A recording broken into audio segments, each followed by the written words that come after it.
Dan ini barang besar ini adalah kelompok-kelompok yang akan kaya dengan pemilu itu, dan kelompok-kelompok yang akan menempatkan orang menjadi presiden itu rela atau tidak. Oke? Ya, oke Bang. Silakan Bang. Baik, Nik. Assalamualaikum. Dan Mbak Titi. Assalamualaikum. Gini, Nik. Ini apa? Kau punya pembukaan tadi enak banget. Soal argumen konstitusi kan puyeng kita. Mahkamah Konstitusi sudah berkilo-kilo di sana. Berjubel-jubel sana jadiin bullshit dah itu. Jadi soal besar kita sekarang ini, kalau kita mau bicara agak strict sedikit ini, dan kau tata negara juga nih, dan simpel deh. Presiden Jokowinya mau nggak? Kalau dia mau, kan beres nih. Simpel, nggak usah ada diskusi kayak begini-begini lah, diskusi di mana-mana lagi, nggak perlu lagi kan. Karena kalau dia tidak mau apa DPR? Mau apa mereka coba? Gue tanya, kalau dia tidak mau apa? Nggak usah teori, nggak ada tuh. Satu. Yang kedua, cukong-cukongnya mau nggak? Nik, ini urusan cukong nih, sepenuhnya urusan cukong. Cukongnya ini, tadi gue bilang, lu punya pembukaan tuh enak banget itu. Cukongnya ini cukong dalam negeri dan cukong luar negeri. Cukong luar negeri yang mesti kita hitung ini sekarang, betul-betul mesti kita hitung ini. Cukong ini ya, dari, Bang. nah, cukong-cukong ini mesti kita hitung. Nomor satu sekali lagi dalam soal ini membaca bla bla bla, ngomong kosong semua nih. Mahkamah Konstitusi kan yang kerok juga nih. Loh, kenapa lu ketawa? Malah 2 kali Iya Bang, orang-orang iya ini Bang. sudah Paham Bang. Paham Bang. biang kerok mereka ini. Udah berkali-kali diuji Bang ya. Makanya biang kerok mereka. Antara lain, kita bikin Mahkamah Konstitusi tujuannya supaya kalau oligarki ngaco-ngaco itu ya, orang-orang cilaka itu kadalin DPR, kadalin undang-undang, ya kita bawa ke sana mereka, orang-orang yang kira-kira kita bilang apa wali begitu gitu ya. Negarawan. Santo gitu ya, apa waliullah kalau dalam Islam itu. Jadi sudah 1 menit tinggal mereka berdekatan dengan malaikat. Ternyata bikin kayak begini. Ya mereka bikin kerok mereka itu. Itu satu. Dan yang kedua, yang gampang lagi. Yang kedua nih. Sekarang ini Ya, gampang Bang. saja nih. Jokowinya mau nggak? Iya, iya. Nah, gua rasa ini, ini susah ini. Yang di sini susah ini. Sebab kalau dia nggak mau, terus orang-orang ini bikin lagi tuh hidupkan lagi barang busuk ini nih. Parliamentary presidensial threshold sial lagi. Kalau mereka bikin lagi, terus Mahkamah Konstitusi mau ngapain? Mereka mau ngapain? Kalau nanti mereka bilang itu inkonstitusional, dagalan lagi mereka itu. Kemarin lu bilang kagak, sekarang lu bilang konstitusional. Inkonstitusional. Apa nggak konyol tuh Mahkamah Konstitusi itu? Betul. Norma yang sama dibatalkan berkali-kali tapi hidup kembali Bang ya. Nah itu dia gitu kan. Nah, coba. Hidup lagi, apa coba? Iya. Sudahlah kita tidak usah yang tadi tuh gampang-gampang semua tuh, yang pasar nama barang kecil tuh. Jadi ini barang besar ini adalah kelompok-kelompok yang akan kaya dengan pemilu itu, dan kelompok-kelompok yang akan menempatkan orang menjadi presiden itu rela atau tidak. Dan ini bukan soal urusan partai, sama sekali tidak, Nik. Jangan Anda bilang Amerika tidak begitu. Wah ini praktek dari Amerika, Nik. Iya. Tahu nggak? Kalian tahu nggak? Di Amerika toke senjata sama toke minyak Bang ya. Ada toke uang. Ada toke uang bos. Lu jangan cuma hitung senjata sama minyak. Ada uang, Wall Street. Iya, 8 keluarga itu Bang ya. Nah, ente tahu kan? Mereka Wall Street ini geng-geng uang ini yang menciptakan Franklin Delano Roosevelt, dan mereka yang ciptakan Hitler. Ente jangan salah itu. Ada Henry Ford dan ada dua-dua orang ini bermain. Geng ini semua bermain kok.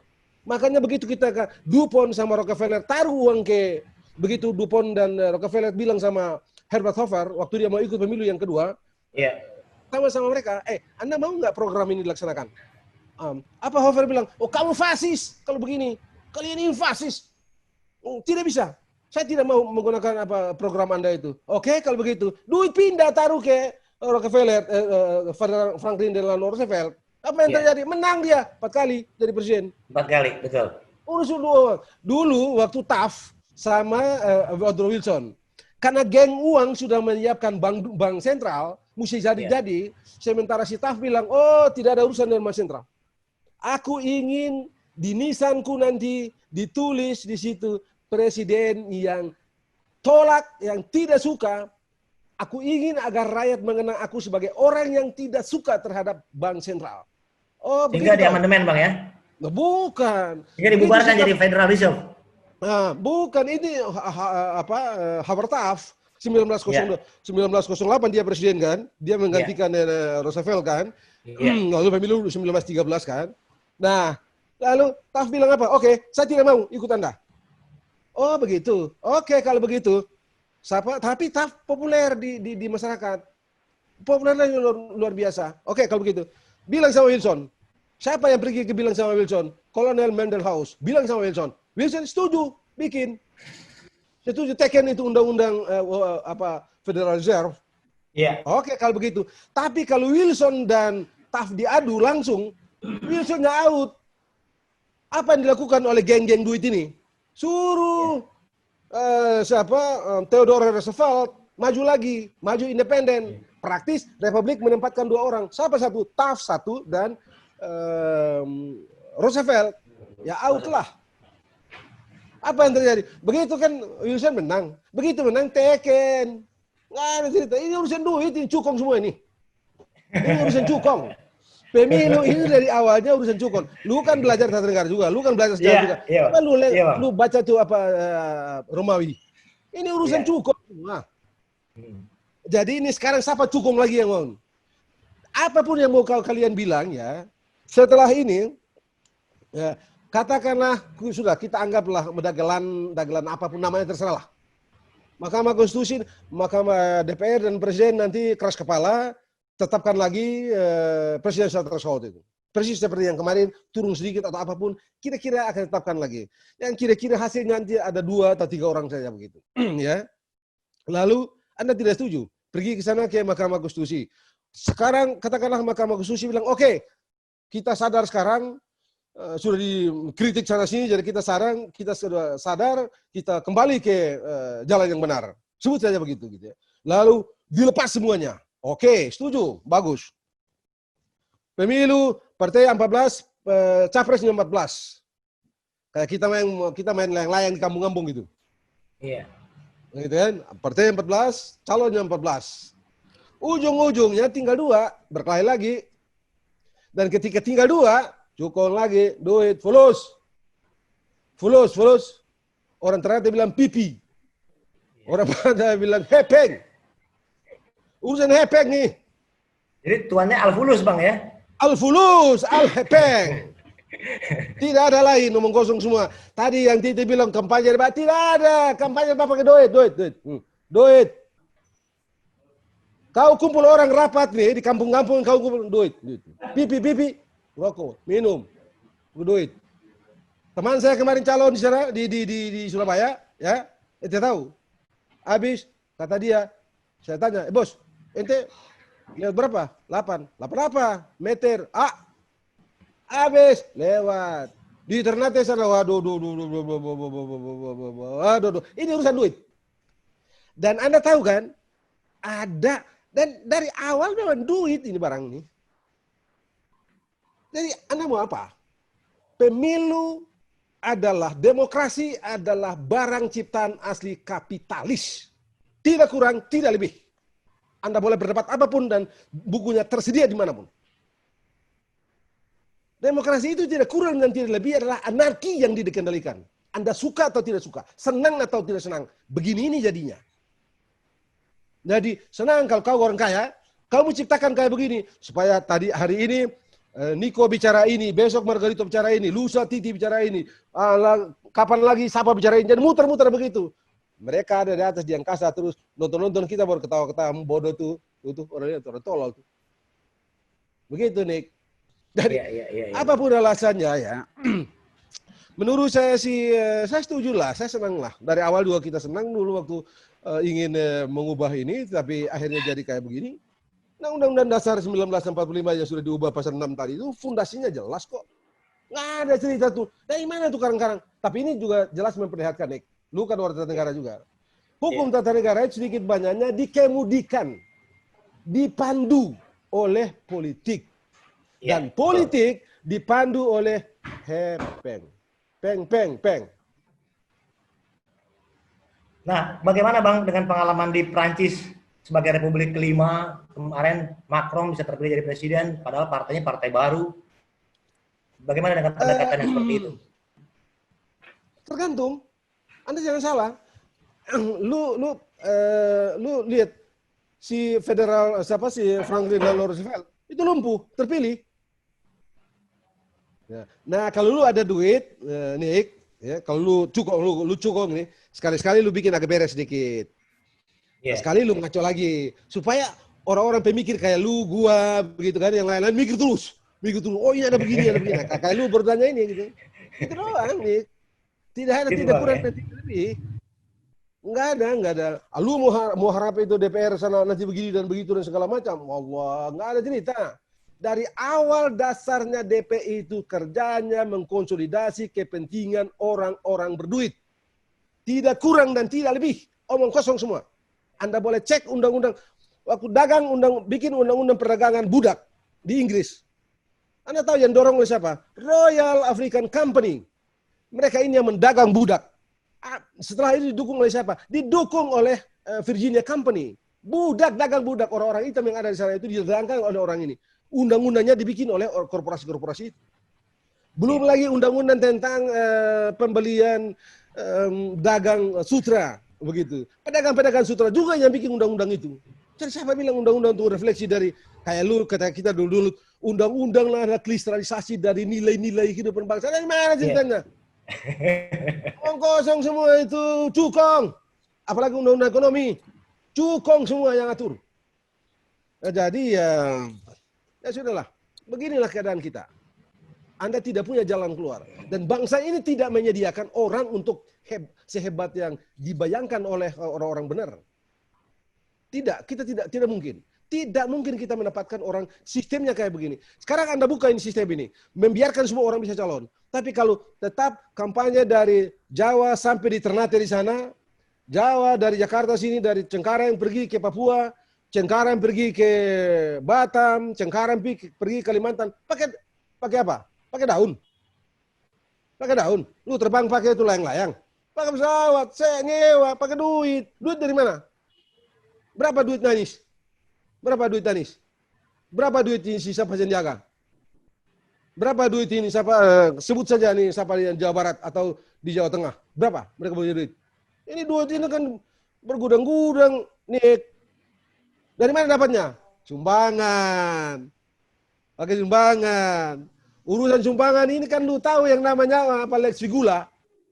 Ini dari tahun 78 Masehi sudah pakai barang ini. Jadi undang-undang yang batas sumbangan segala macam itu undang-undang contoh dari zaman Romawi kuno. Iya. Sampai dari sekarang Pakta Romana. Dari Pakta Romana. Makanya dari zaman itu sudah ada. Jadi lu mau apa? Ini urusan duit. Ini PT, hepeng, duit, money. Mereka lah Tuhan demokrasi. Bukan suara rakyat. Suara rakyat cuma berguna 1 menit di dalam coblos. 1 menit after itu mereka tidak tahu suara macam apa mereka itu. Diapakan suara mereka itu. 1 jadi 10, 10 jadi 100, 100 jadi 10. Itulah kita. Dan itu terjadi di mana-mana. Bukan khas Indonesia. Amerika menjadi persoalan sampai sekarang. Kan? Masalah kita. Jadi, tapi karena kita ini bernegara, ya sudah, mari kita bikinlah. Jangan berharap bahwa... peluang jalan demokrasi ini untuk demokrasi rakyat... begini aja dah. Begini. Demokrasi ya begini, tidak ada lebih dari ini. Jangan ente kira barangkali demokrasi terus nanti enggak, demokrasi ya begini. Hari ini satu bicara begitu, satu bicara begini, kita berbeda pendapat. Ya udah begitu, lu udah bicara begitu. Kita udah kritik undang-undang itu. Lalu mereka tetap bikin. Terus lu mau apa? Anda sudah bicara kan? Anda begitu, kita begini. Anda tidak setuju, kita pergi ke Mahkamah Konstitusi. Mana kopi gerong bentar. Mau apa? Lu mau apa? Kecil ya. Mau apa? Kan demokrasi kan itu. Kalau Anda tekan, Anda pakai kekuatan, Anda tiran dong.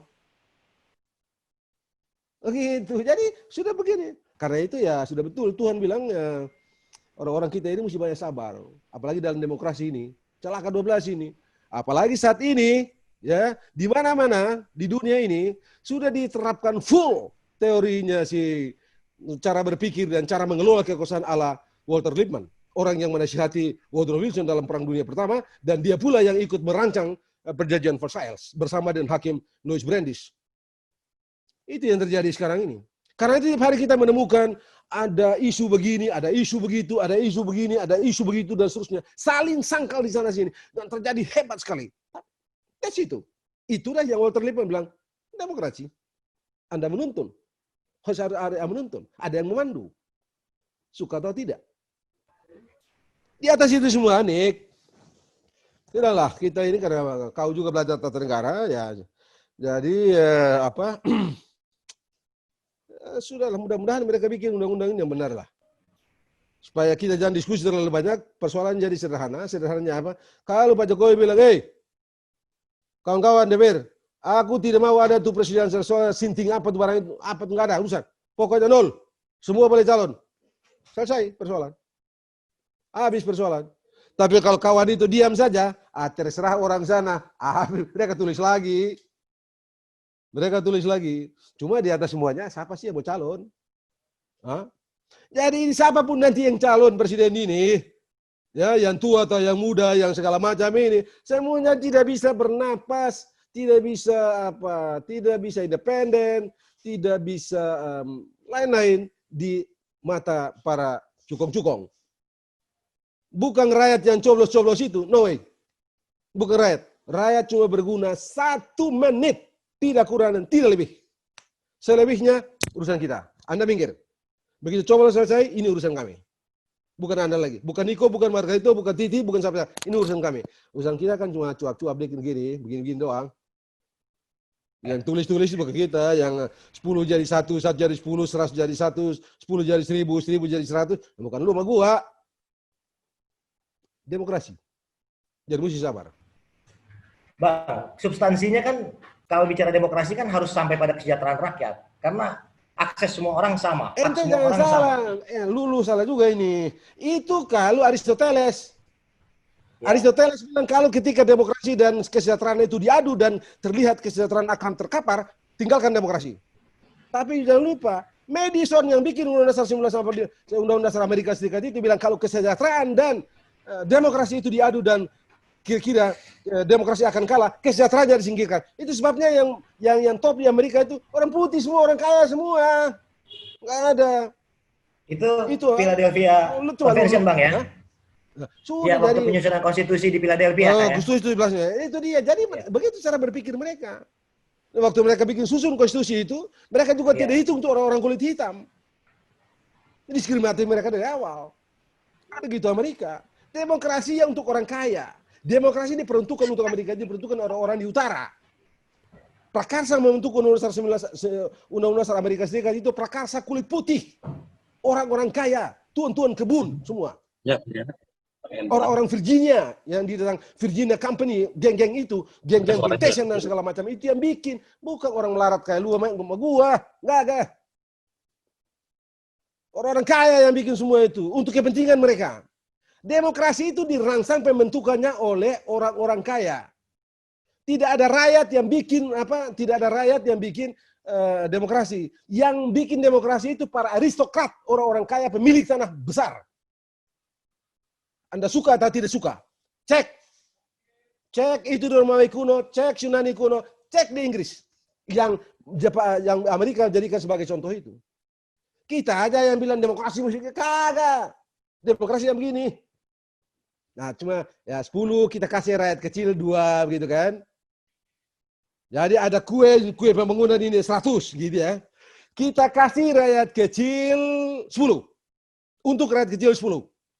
90 yang besar. Lu gua yang besar-besar ini. Yang karena yang sedikit itu diberebutkan oleh banyak orang, rame kan? Ada tender, ada protes, ada ini, ada itu, ada demokrasi, ada akuntabilitas, ada macam-macam di situ. Padahal yang 90, diatur-atur. Kalau pilkada, bos, atur proyek di Jakarta. Lu kayak pilkada di kampung gua nih, ternyata sana nih. Ya. Apa itu calon-calon kandidat itu pergi kampung-kampung ke rumah-rumah di kampung-kampung itu minta duit. Agak cukong. Pergi ke cukong. Selesai cukong, selesai itu, mereka sudah menang, mereka atur Jakarta sini. Pergi ke Jakarta atur-atur. Baru balik ke sana bikin tender. Ada macam-macam, ada salah-salah, jadi ribut-ribut. Tapi hitung punya hitung, kalian yang kecil-kecil, yang porsi kecil itu diperebutkan oleh banyak orang, itu terlihat ramai. Yang besar yang didapatkan oleh sedikit orang itu, silent aja. Begitulah kita. Anda suka atau tidak suka. Anda tidak punya pilihan lain sekarang. Anda tidak usah bicara, enggak ada ini. Tidak ada. Dan Jadi ini bukan sistem fenomena tidak kita. bisa. Jadi apakah sistem tidak bisa membatasi Tidak begini. peran oligarki sehingga tidak menjadi penguasanya tidak menjadi otokrat? Begini, paling tidak sejauh ini ya, sejauh ini saya tidak melihat jalan yang betul-betul applicable, betul-betul relevan untuk apa yang Anda impikan. Sebab apa, Nick? Anda kampanye, Anda dari Jakarta, Anda pergi kampanye ke Ambon sana, Anda mesti charter pesawat, bawa tim kampanye charter pesawat, pakai daun. Anda pergi kampanye ke Papua, hampir 6 jam Jakarta Papua, pakai daun. Duit itu dari mana? Anda punya mesin cetak di rumah. Anda mesti pergi ke cukong-cukong minta duit dengan segala cara. Namanya sumbangan, ada batas, persis di Amerika Serikat. Di belakang itu yang ditulis itu yang berapa perak doang, yang tak ditulis lu bisa hidup dari awal sampai mati. Begitu yang terjadi. Anda bilang ini bohong, Anda boleh cek Anthony Seton dalam Hitler and the Wall Street, dalam FDR and the Wall Street, Jacob Schiff and the Bolshevik. Anda boleh cek semuanya. Silakan Anda cek. Jadi, tapi karena kita sudah memilih kita bernegara, kita mesti mau tidak mau harus lalui jalan ini. Anda senang atau tidak, suka atau tidak, kita lalui jalan ini. Kita mesti sabar memang. Sudah begini. Anda tidak punya pilihan. Jadi saya tidak dalam posisi, ya kalau mau buka aja deh.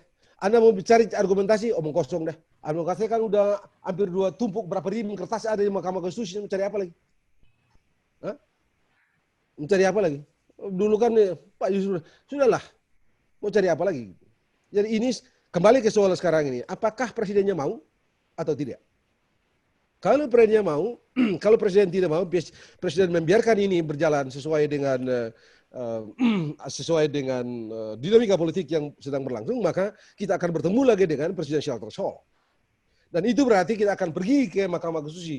Dan boleh jadi kita bertemu lagi dengan hal yang sudah diputuskan masa lalu. Tetapi kalaupun itu disebut saja Mahkamah Konstitusi itu mengabulkannya begitu ya, ya itu juga jadi dagelan. Apa dagelan? Dulu begini dan sekarang begini. Ya, dulu begini dan sekarang begini, dan itu berarti bahwa ya hukum dipandu oleh politik, hukum dikendalikan oleh politik, dan politik dikendalikan oleh kekuatan. Siapa yang kuat dia yang menang. Anda senang atau tidak? Politik adalah jalan Leviathan. Anda suka atau tidak? Lu boleh bilang 98 kita ribut begini-begini, revolusi begini-begini, dan segala macam. Anda tahu yang bentuk Hitler itu siapa? Yang bentuk Hitler itu Wall Street. Yang bentuk FDR itu Wall Street. Yang bentuk Perang Dunia Pertama Wall Street. Ada begitu cara manis, ada begitu banyak cara manis yang disediakan oleh Wall Street. Mereka bisa memobilisasi ilmuwan. Mereka boleh memobilisasi banyak hal. Dan itu yang kita dapati sekarang. Apakah saya tidak optimis? Ya, tidak. Bukan tidak optimis. Inilah kenyataan. Kenyataan yang Anda suka atau tidak akan kita temukan. Akan kita lalui. Anda senang atau tidak senang? Bang, kalau kita belajar dari revolusi agung, glorious revolution di Inggris, dan seterusnya, di Prancis berkali-kali dari 1789 sampai Republik Kelima. Ya. Yang terakhir Presiden Macron terpilih, walaupun belum partainya baru pada waktu itu, bahkan bisa terpilih menjadi presiden. Apakah itu tidak bisa menjadikan bahan bandingan untuk memperbaiki sistem tata nilai demokrasi di Indonesia Tidak, itu sama dan sekali tidak. seharusnya politik kita kan dipandu oleh hukum tata negara Oh tidak, di situ kau salah. sebagai rambu maksud saya. Enggak. Tata negara, kita ini punya pengalaman bangsa ini. Kita ini pertama kali bikin presidensial. Apa yang terjadi? Umurnya cuma 2 bulan presidensial itu. Segera lahir parlementer 1, kabinet syariah 1 dan parlementer. Yang Ali Sastromijoyo bilang, ini kudeta diam-diam, penghancuran konstitusi. Tapi mereka bilang apa? Orang-orang politik dan tata negara yang bilang, itu kan konvensi. Saya sampai pada batas tertentu nih, mulai berpikir bahwa di batas tertentu itu tata negara betul-betul dipandu oleh politik, dan akhirnya kalau kita sudah bicara politik, Anda bicara tentang berapa kekuatan Anda. Itu tadi Anda lihat, contoh kita, penghancuran konstitusi tahun 1945, kabinet presidensial yang berubah menjadi parlementer dalam waktu 2 bulan, hanya dengan maklumat X, diteken oleh wakil presiden, bukan oleh presiden. Berubah sistemnya, dan kita bilang iya. Satu saja orang yang bilang tidak bisa. Siapa dia? Ali Sastromijoyo. Karena dia sarjana hukum. Anda tahu kan? Kita kembali lagi ke Undang-Undang 1945 kan tahun 59. Dekret. Betul. Kalau tentara kalau Nasution nggak mau, kalau Pak Nasution nggak mau, lu bisa balik. Hancur Bung Karno. Karena Nasution sudah bilang oke, jalan, go ahead. Begitu kan? Maka di karena jadi ente tidak boleh terlalu berpikir bahwa tata negara adalah Tuhannya politik, komando, haluan, kemudi terhebat dari politik. Oh no way. Saya tidak. Sampai di batas tertentu dia sangat tergantung pada pergerakan dari politik. Kapan orang politik yang kuat itu mengatakan bahwa harus begini, akan pergi begitu. Anda senang atau tidak? Anda lihat itu. Ini kan ngaco nih. Ini presidential threshold ini yang dibikin oleh DPR dan disetujui oleh Mahkamah Konstitusi. Ini kan ngaco nih. Gimana ceritanya itu? Sudah jelas. Coba tadi. Pencalonan presiden dilakukan oleh partai politik atau gabungan partai politik sebelum pemilu. Pemilu apa? Pemilu apa? Pemilu presiden dan pemilu presiden. Bagaimana pemilu belum dilaksanakan kok ada presidential threshold? Kan sinting nggak itu, coba? Sinting nggak, coba? Itu aja udah salah gitu. Tapi orang Mahkamah Konstitusi bilang bla bla bla bla bla. Partai bilang bla bla bla bla. Mahkamah Konstitusi bilang mau apa? Mau apa? Anda mau macam-macam, ditangkap kau sama polisi. Makar. Ya. Hah? Kalau tidak pakai kita jadi apa? Kamu apa? Nick. Bang. Anda tahu revolusi agung yang Glorious Revolution 1688 itu kan pertentangan. Ada pertentangan yang dengan segala hormat saya pada lu dan teman saudara-saudara saya yang lain, saya tidak ngomong. Ada pertentangan lain di situ. Tapi sudah demi keutuhan bangsa, demi friendship kita, saya tidak mau bicara dalam forum ini. Apa ada soal lain di situ? Assalamualaikum. Ya,